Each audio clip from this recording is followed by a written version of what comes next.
চিন্তা করেন, একটা গ্রামের মধ্যে এত মুসলমান বসবাস করে, অথচ ওই গ্রামের মসজিদটা দৈনন্দিন 5 ওয়াক্ত সালাতে ফুল হয় না।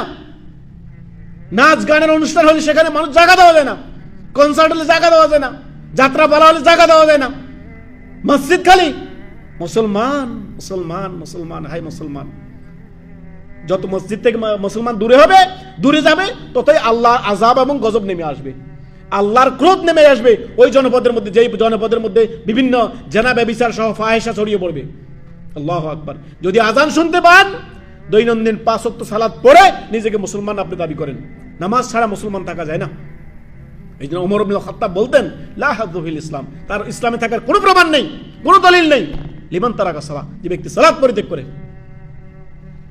বাইনা আবদ ওয়া বাইনা শিরক ওয়া বাইনাল কুফরি তারিকুস সালাহ, সালাত পরিত্যাগ করা কুফর, স্পষ্ট কুফর।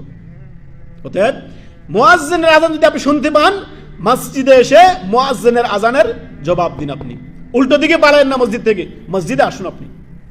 এটা আমরা আপনাদেরকে সব আপনার সাদরে আমন্ত্রণ জানাচ্ছি। আমরা দৈনন্দিন 5 ওয়াক্ত ফরজ সালাতে মসজিদে এসে মুয়াজ্জিনের আযানের জবাব আপনি দিবেন। মুয়াজ্জিনের আযানের আপনি আযান শুনি, আযানের জবাব দেই না। আযানের জবাব দেওয়া হচ্ছে অত্যন্ত নেকির ফজিলতের কাজ। আপনি যদি নিজের জীবনকে নেক আমল দিয়ে সুসজ্জিত করতে চান, তাহলে